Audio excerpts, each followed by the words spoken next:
Welcome to our show, Africa's Junction. My name is Lynette, and this is a show that touches on all things development, politics, and economics in the continent of Africa. Today, we have a very special guest. Her name is Nerima Wako. She's the executive director of Siasa Place. She's also an Obama Fellow of 2018. She's also a political and governance expert. Welcome to our show. How are you today? Thank you. Well, thank you so much, Lynette, for the welcome. I feel a lot better today. Oh, great.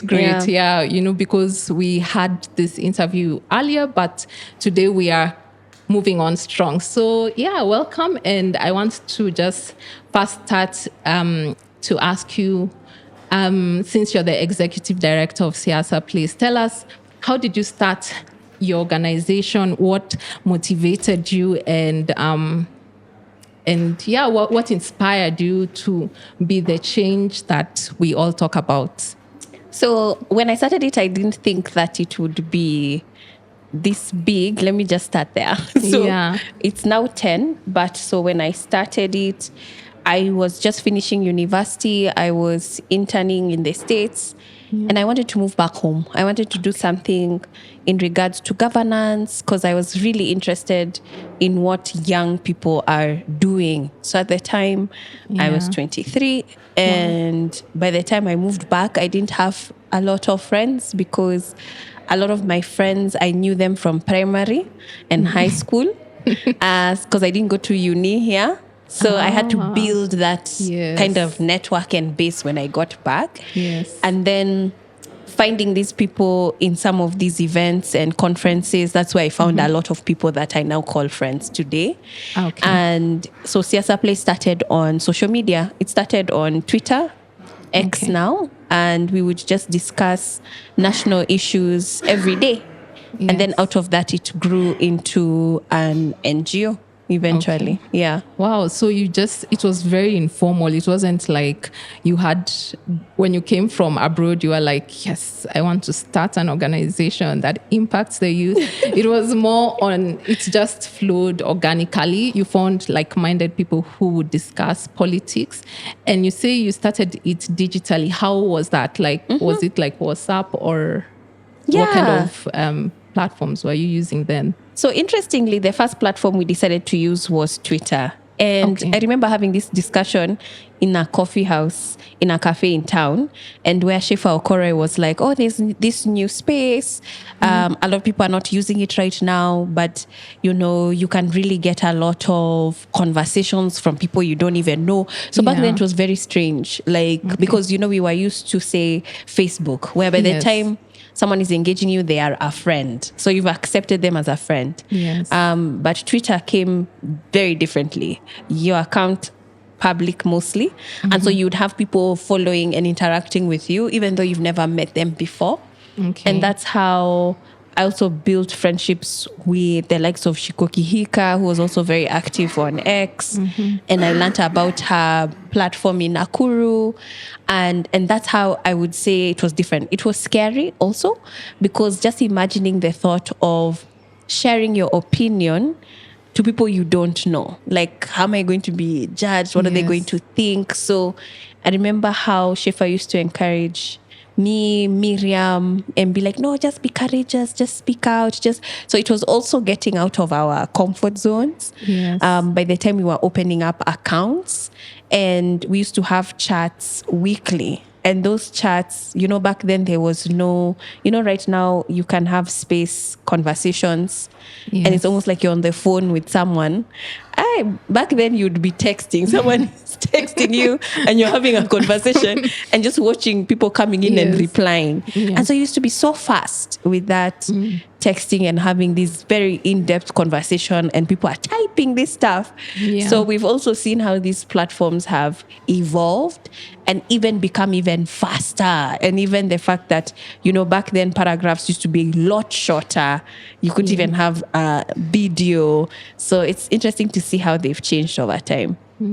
So you can just say that you were the first people who were politically active in a digital space. Absolutely. That you guys were visionaries, like you could see far, and you were using actually what was just available to you. Exactly. And it was cheap because we would only need to go to a restaurant that had Wi-Fi.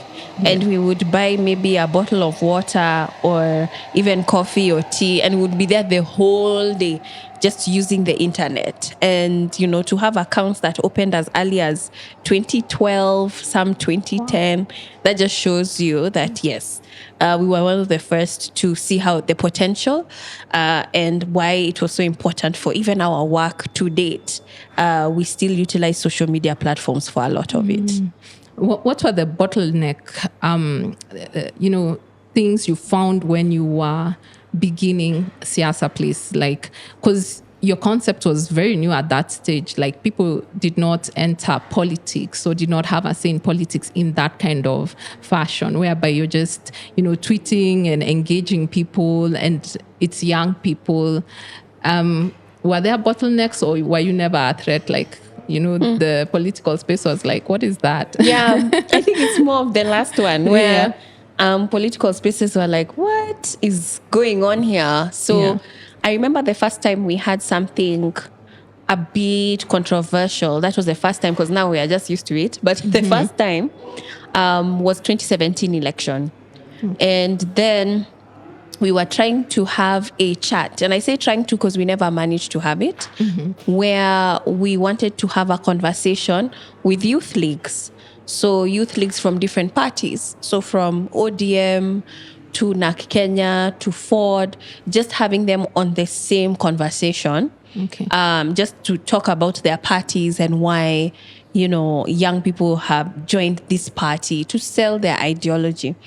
So the first week we were going to start with ODM, and then the next week we were going to go to another party, Jubilee. And I remember how we were met with so much backlash because of who we picked to go first.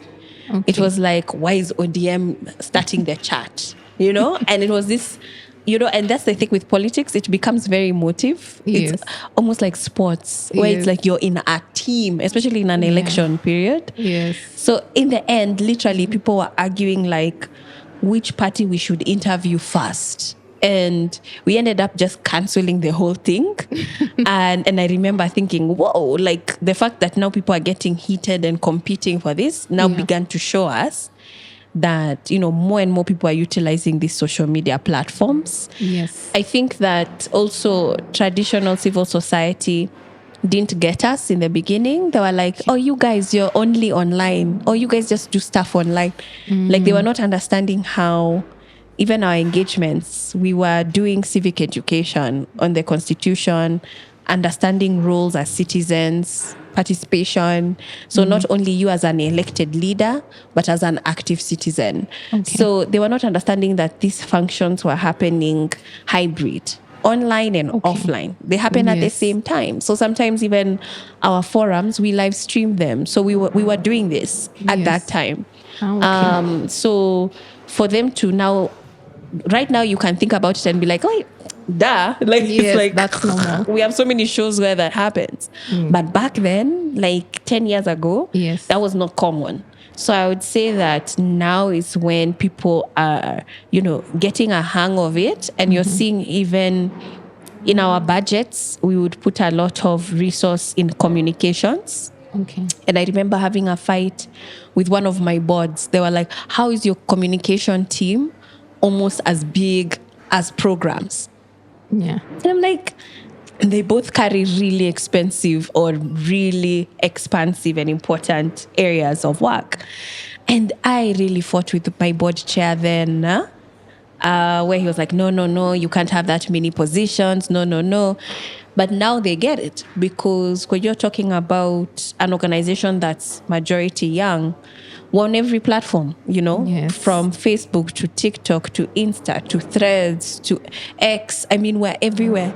It can't be one person. And then the kind of content we're channeling out, now it's like from video to sound, audio to now animation. So it's not just, one medium, one channel. So you need to have different expertise and skills. So now I would say they get it. But back then, it wasn't making sense financially for the organization. Oh, okay. So you guys just celebrated your 10th year anniversary in Kenya. Woo. Thank you. Congratulations. That was in April, right? Yeah.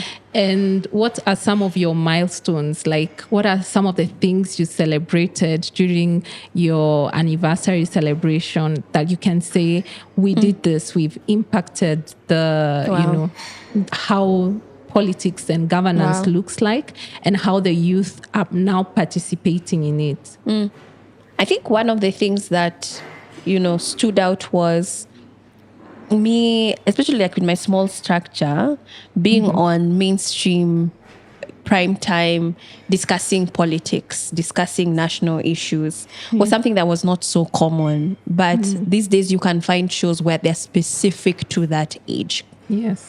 And even on Friday, for instance, Citizen has a show in the morning just for young people. Yes, and Nation also. Yeah, Nation as well, K24. Yeah. Even actually theirs is on Wednesday nights, Thursday. So that wasn't common. I remember the first interview that I did with Nerima Wako, I doubted myself, especially the subject matter, because we were discussing, politics of the day. And first of all, just the way I look, people are like, does this chick know what she's talking about? Your size. I know my size. And then you're there because, already politics, we're a very political country, and it's already patriarchy. So patriarchy and politics combined. Okay. You will find, just... And youth. Yeah. Also youth combined. Yeah. So you'll find like a lot of men, in these rooms and in these conversations. So I was also breaking a lot of stereotypes, because even the number of women that exist in politics is still minimal. And then young women even worse. Yes. So I would say those are one of the things. The fact that we pushed for a column in the Sunday Nation. And then I ended up becoming an East African columnist for 3 years, writing about the region, even before my 30s, was something that I think it opened the doors to so many other things, because now I can open columns and I'm seeing, Nelson Amenya, I'm seeing Hanifa, I'm seeing Louis Maina, I'm seeing all these young people, Dr. Bosire, and I'm like, oh, look at that. Yes. Back then it would be me and then Shefa. It would be me, You are only two in this whole basket. swarm of older male and mainly from the academics. Yes. So those are some of the things that, came out at our 10th celebration. Just, look at some of the doors you guys opened. Yes. And even thinking through some of the things we've petitioned in court, from the National Employment Authority, the appointment of certain individuals and winning cases, that highlighted, and even our grassroots work, the work we've done in the counties. And people have joined politics. They've become MCAs. Some of them, they're leading amazing CBOs in their communities, just through some of our mentorship. So at the moment, we are mentoring 26 organizations all over the country. Yeah. And so those are just some of the things that I hold dear, because when we started Siasa Place, I didn't really have someone to run to and be like, help me with this. Yes. What does this mean? How do I institutionalize this? And so we are more patient with youth groups. And sometimes we ban, because sometimes it's a risk, and sometimes they make mistakes. You're still learning. They're still learning, but we're always like, good one. Like, you've got this, try again. So I know, like our program manager, Ken, he's always for, let's support as much as we can. Like if they fail 3 times, we'll support the 4th. And so that's been very, very encouraging for us. Let me ask you, how many counties have you impacted so far? And I also saw that you're doing work on, it's like, you call it Siasa ID, whereby the youth now need to, be active participants of the electoral process. So how is that? Like, how many counties are you in? And regarding the ID issuance and how to get it, what are you doing about that? That's a good question. So Tabitha, she does our comms mainly for like Facebook and TikTok. And so she sent me a message yesterday. And so the campaign that we're doing, so we have worked in 24 counties. Okay. And we're currently in 17 where there's like active engagement. Wow. And so we don't have 17 offices. What we do is target youth groups to work with. So they become like our on-the-ground partners because we believe that's the only way of ownership and then sustainability so that things don't stop because we're not there. These guys are able to build their own mechanisms, right?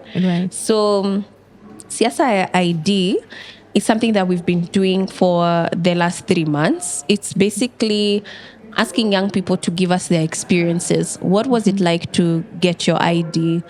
And, you know, we've learned so many things from delays in some counties. Some you get delays worse than others. It's not, you know, as standardized as the law would like us to think that in 2 weeks after application, you should get your ID. It's not that straightforward for everybody.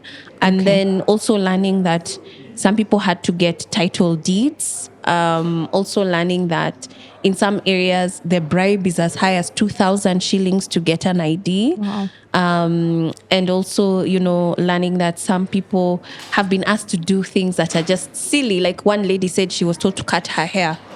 And she went and she shaved her hair. Actually, she's there with short hair. She's like, I had to shave my hair to get an ID. And we're like, what do you mean? And I guess it's get the most basic, because women, when you change your hair, you look different. So to get the most basic frame of what your face looks like. But come on, that's not even in the law. So we're learning a lot of things. And some of the things that we're learning also is some of these offices for, you know, getting IDs, they don't have service charters, which basically explains to you the rules. Like, you know, here you can get an ID. This is how much it is. This is how long you wait. Like that should just be at every entrance. Clearly, it's in the law.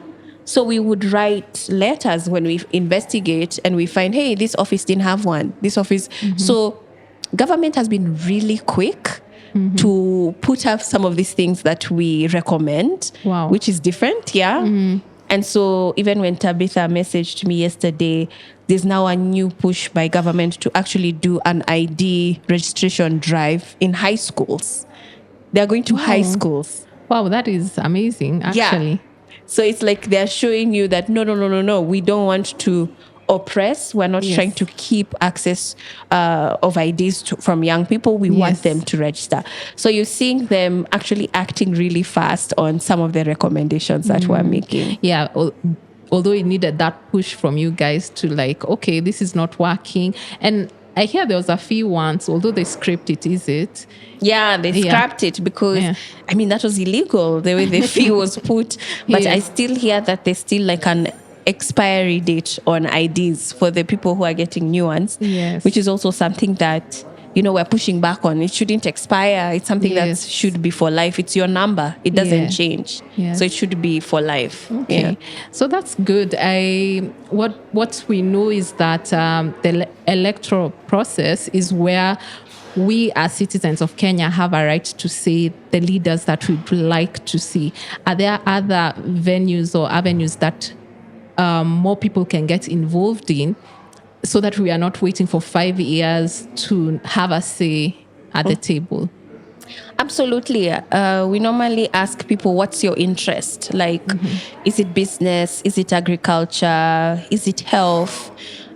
Because every community, you're within a ward, and in every ward, there are representatives. So for members of county assembly, and that also means that there's budgets. So there's budgets, there's resource that has been assigned to your community, and get to know for what. Through some of our conversations, especially in Mathare, we found out that you're supposed to have a school within every ward, a public school. And so in Mabatini, we found out that they have no school, none. So all the kids in Mabatini ward are going to the various nearby wards for school. Yes. And so, the community, they decided to, write a notice or a letter to their representative. So even now as we speak, they're putting up a school in Mabatini. Wow. So, so it shows you that we've seen resources allocated to a community need. And it's because the community brought it up. So I would say everything is interesting. Like you will find something that's interesting to you. And for that community, because it was mainly mothers with children, education was really important for them. So what interests you and how is it trickling down to your everyday life? Is it the potholes around you? Is it the garbage not being collected? Is it that the marketplace, you don't have a place to do your biashara?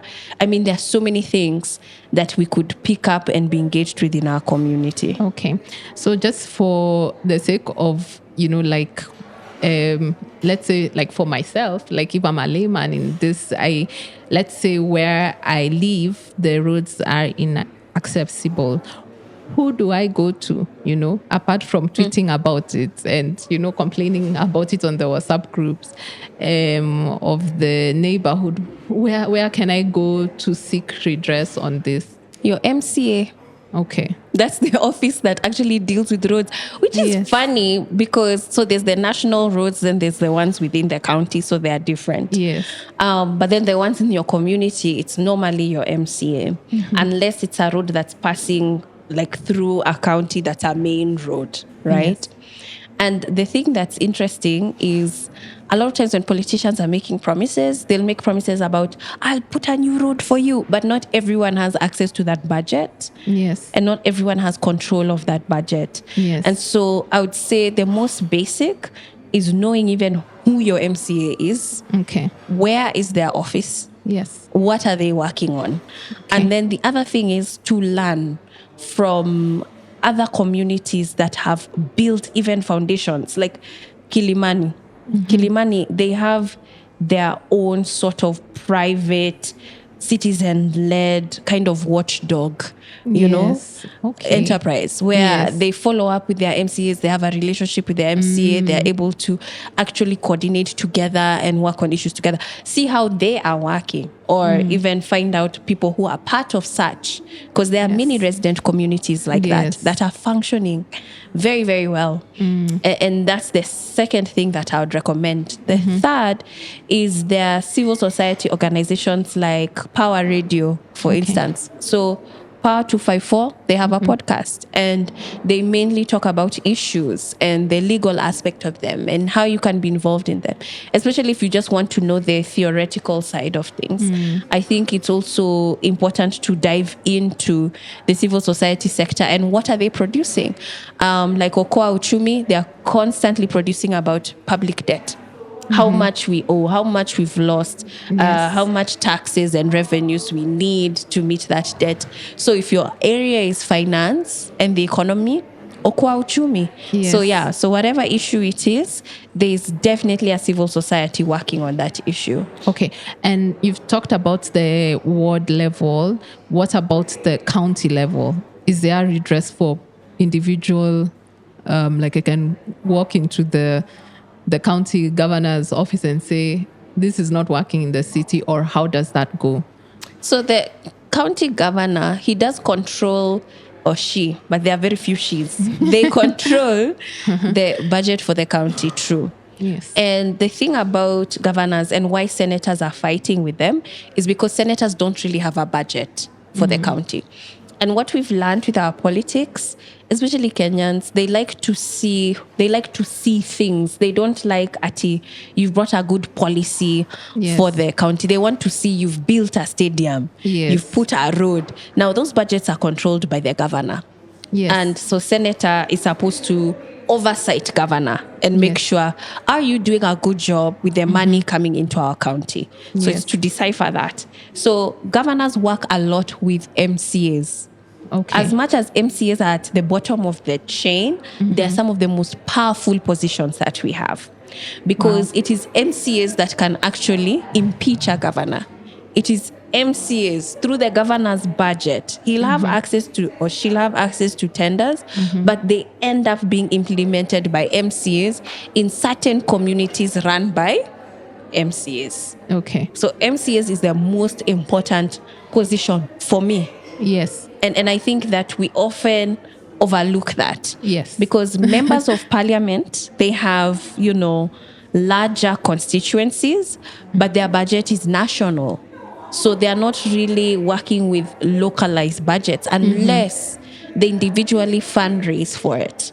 But then when you're talking about the MCAs at the ward level, that is provided by government for them to work with the community to do, including public participation forums, including town halls. They're the ones who are supposed to interact. So every time you see like finance bill is supposed to have participation, MCAs, they're the ones who are supposed to hold those forums as low as the ward level for people to participate. But what we have, a lot of political interference. We will have MPs playing a role where not necessarily supposed to be. Some MPs sidelining MCAs. Yes. That's now where you see, MPs have to be friends with MCAs in a community. If they are not, they don't come from the same political party. The MCAs frustrate the MP.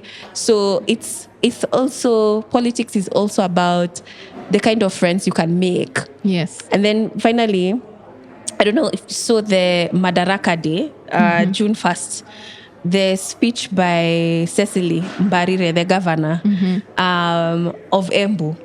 She was like, people are trying to oust me, from my position. Honestly, governors are constantly dealing with politics. Yes, instead of the work that they've been given to do. It's maintaining the seat. Yes. They are normally just focusing on their own seat and whether it's secure. Yes. And it was very interesting to me to see that, Deputy President Kindiki actually ended up having an engagement with the members of parliament and saying, no, guys, like, we need to work together. Like, by the time you're having a deputy president come in, it shows you how powerful MCAs and MPs combined can be to the governor. Wow. Yes. So that is where, like, us as individuals we need to find out who our MCAs are. We need to, go and find out what are they doing in the ward and how we can get involved. And I think you've mentioned something so important about that community mobilization, because you mentioned the Kilimani Residents Association that is very it's strong knit and it gets things done, and it also partners or liaises with the MCA, and that is what we should be seeing more. More community-based initiatives, whether it's with our local churches, whether it's with our resident association or youth initiatives, that kind of a thing will be able to push the MCAs and to hold them also accountable. If it's, as you've said, if it's not a national road, then the MCA should be able to answer what is being done about that. So that is how we can participate in that without feeling so powerless. But I know that most Kenyans are very tech savvy, and I think the whole world fears Kenyans on Twitter. We have a reputation, but also it's been a tool. Right now we are 1 year into the protests that happened in June, and the mode of mobilization was digital.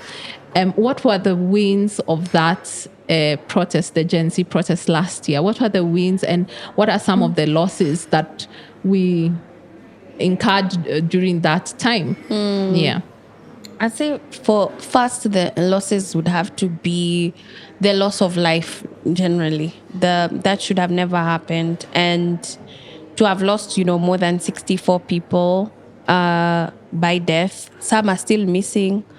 But then no one has been held accountable, is a true concern in terms of, when the rule of law is not protecting us as citizens, then you begin to worry that the Constitution can't protect us, even though it gives us the right to live. And so, if people are being punished for doing something wrong, then follow due process, not to cut their lives short, especially when it's people running away and not armed, is a real concern for our country. But I would say the wins have been that sense of Kenyans coming together and not being mobilized by politicians. That was so powerful. The mobilization and organizing that was non-tribal and Kenyan. I think it scared politicians because they're like, we are used to paying crowds to come. We're used to mobilizing them. So I think they recognize that actually we don't have all these powers that we thought we had when it came to controlling the masses. So I think it has made them a little more nervous. Like, even though right now, politicians will appear to go back to normal, things appear normal, I disagree, because they wouldn't be political campaigns right now. It's because they know that the ground is shaky, and why they are constantly going out and meeting the public. And we seem to be campaigning 2 years before an election. You wonder when they're working. They're not working. If they are busy on the ground with the people who's in the office working. Constantly. So you can see how they're really trying to change the public image of themselves. Yes. And for me, that's a joy. And I would say that the other thing is Kenyans were able to bring up issues. They talked about corruption, non-accountability, impunity. Like, they were bringing up the issues, health, not having access to it, and education. I think that was so important. It wasn't just worthless banter about tribe and stereotypes, etc. That shows you that there's a remnant of the Kenyan people that want change and they want something different. Wow. I think the wins were really huge, because the youth has always been relegated to the back when it comes to politics. Like, let the Wazee, make the decisions. Let the ones who've been there have a say. Yet the youth are actually they're the majority in the country. They are the future. So how can they not have the say? How can the youth not have the say in how they want to see their country run, and the kind of opportunities they want, and the kind of security they want for their children? I think that was very, what can I say, spontaneous, but also very impactful. We saw other youth mobilizing in the world, like Bangladesh and South Africa and Nigeria. It caught fire. How can you harness this fire? Because it seems that there's the part where I think in the underground it's still very active, but it's like our politicians have just gone back to what they know, having those campaigns and or podiums, or going back to, on top of their cars and telling us about projects that we are not even sure are being done. How can that fire be harnessed so that it just doesn't die down like a one-off kind of event? I believe it's encouraging, especially people who want to lead, to stand up, because I think that a lot of people are worried that we'll have the same people fronting themselves for leadership in this country. Yes. And there are many young people who I believe will enter government soon in the next election that we have. Okay. But we have to do politics differently. And that means community-based cells, the way Obama did his campaign, starting with churches and just that small engagements, which is not what we're used to. We're used to seeing big rallies. We're used to seeing, motorcades. And handouts. Yeah, and handouts. We have to get away from that. If we want authentic, true leadership that comes from the community, it has to be community owned. Okay. So, and that's the thing, another thing about the protest, where there was a lot of crowdsourcing. People were paying for medical support. People were paying out of their pockets. So that shift showed you that, no, we're not going to be managed from the political end of things. We're going to own it as community. So I think that also needs to trickle down to the way our politics is done. People need to pay for the politicians that they want to enter leadership. And those are some of the tough conversations that we are having and trying to think through innovatively, because a lot of people are afraid of how do we become, or how do we be accountable to this resource that's been given to us? How is it transparent? How can people see this is where their money is going? But there's also generally right now a lot of fear of receiving monies from the public because we don't have systems to account that resource. But imagine Kenyans are genuinely willing. Kenyans are genuinely willing to give resource. Yeah. Wow. That's very encouraging that the people who are at the ground, like the everyday mwananchi, want to be involved in politics and wants to have a say, not only during the election period, but before that, and to see the change that we should have. So, you talked about, I think we've touched on democracy. That's what democracy looks like, public participation. And most recently with the abductions that happened last year, and also more recently the abductions that happened to Agatha and Boniface, and we actually wish them well, and we wish them quick healing. What is happening to democracy in East African region? Because in Tanzania, where we thought that everything was, looked nice and quiet, we are realizing that the regime is so repressive. In Uganda, we have Besigye, who is being tried for treason. Same thing with Tundu Lissu in Tanzania. And more recently, we saw that in Uganda that they have passed a bill that has said that, you can try civilians in military courts. That is really ties the hands of democracy. Where are we headed to, and how do we get ourselves out of this debacle? We're actually seeing a drawback when it comes to democracy, because even the fact that Besigye was abducted here in Nairobi, and Nairobi used to be a safe haven. Yes.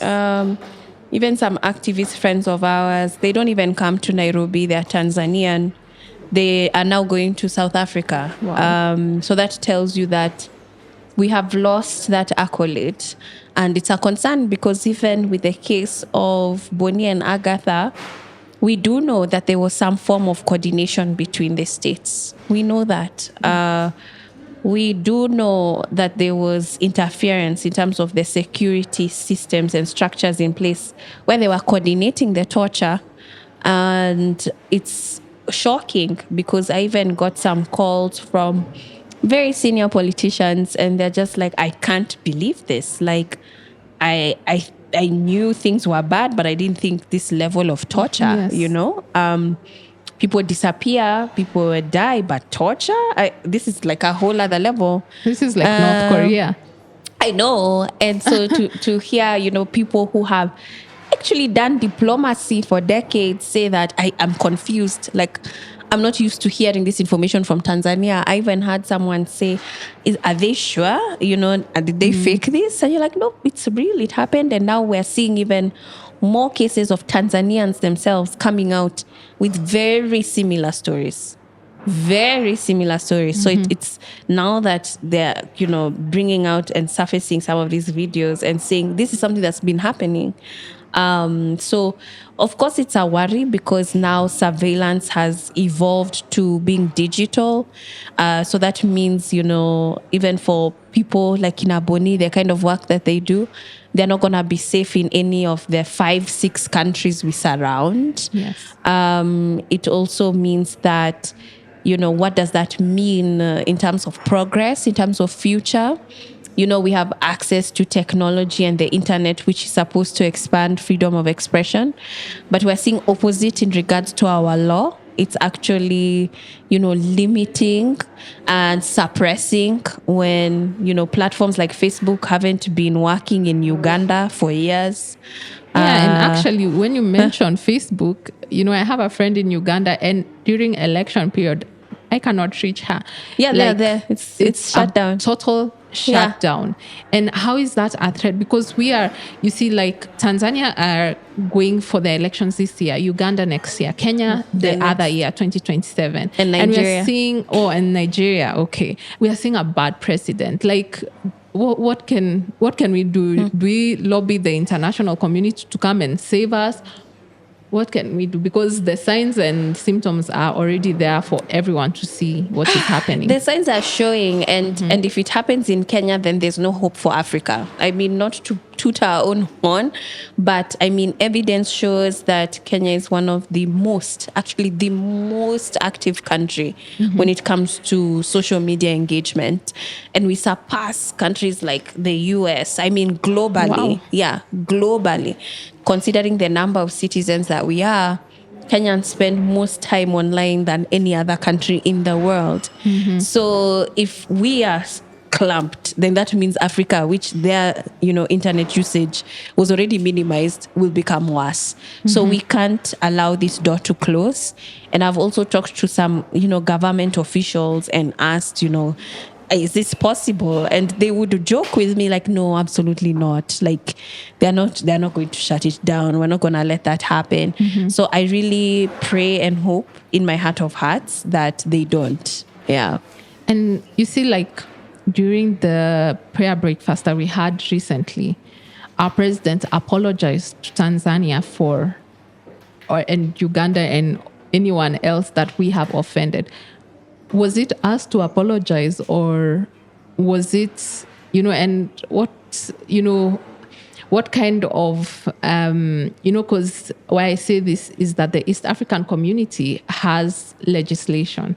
And, one of the articles, I think it's 6.2, says that we should have democracy, good governance, and those kind of things. Is it something that is said on the outside, like we are democratic, but on the inside, can we push the international community, because our countries rely on a lot of foreign aid? Can we push the international community to actually see what is happening now so that we prevent a future catastrophe of a very repressive regime? I think we need to just throw away this word democracy, because all the leading parties in our country have the word democracy in them. From Orange Democratic Movement to United Democratic Alliance, KK, to this DCP, Democratic Party that just, launched Democratic Citizens Party. I think we just use the word democratic. We are not living it. Yes. There's nothing democratic about those parties. But I agree with you in terms of we're seeing things regressing, because notice how even with the East Africa community, there was utter silence with the African Union. They said nothing. Yeah, that's strange. They said nothing. And you're just beginning to think some of these institutions that are self-governed, self-sustained as Africans, I mean, what is the point of them when they're seeing, with injustice? There's no referee to be like, okay, this was not right, this shouldn't have happened, and summoned even some of these leaders. So it was not Kenya's place to apologize, I don't think. First of all, the community is consistently telling us we are one. We have the same color passport. We freaking have an anthem that we're supposed to memorize, that our kids know. And then now you tell us all of a sudden, stay out of our business. I'm like, okay, you have been drilling down our heads. How, you're making these borders borderless, and you want us to be like brothers and sisters, and to business we mingle. But when it comes to politics, stay out of business. That is just double speak. And nonsense. I think if people wanted to travel, they should. I didn't see anything wrong with it. I don't think there was any malice. Bonnie didn't even make it to court. They were already trying to take him the night before, even before the court. So, I mean, you could clearly see that they had their own agenda previously. Maybe that's what they should have told us before, instead of blaming their presence within the courts. Because I don't see the interference there. What can be done about this? What can we do? I think because we are just watching and we don't know whether to start running or yeah, what do we do. No, we don't run. I think that a lot of leaders are nervous because their elections are coming up. When you see Museveni apologizing with his wife. Yes, I saw that. It was a better apology than the one we saw in Kenya. Right? Yes. Paragraphs of it. That just shows you that people are nervous. Okay. People are not sitting pretty in State House. None of them are.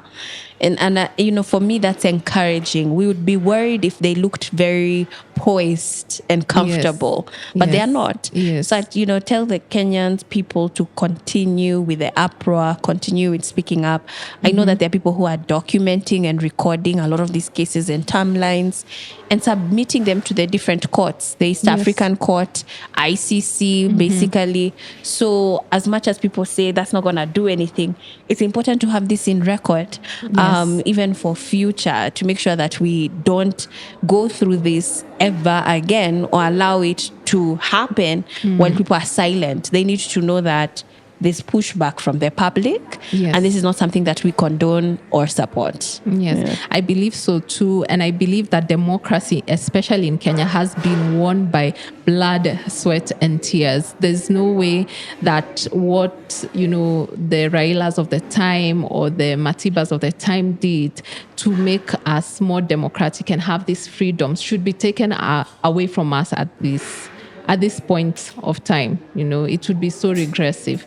So that's it for today's show. Thank you so much for coming. It was an honor, and it was so mind opening, what you have said and how we can participate more actively in our little communities, in our digital spaces as we prepare to enter election period, and also to get the country we want to see and secure our future. I hope that now that we are again the same period that we were last year, that we can see improvement, especially coming from the government, that we are secure in our country and our youth are also secure. Yeah. Thank you so much for having me and having such deep conversations about our continent. Yes, you're welcome. And come again. Yeah. You're always welcome. I will. All right. That's it for our show today. Join us again for another thought-provoking show on African matters, all things development, economics, and politics.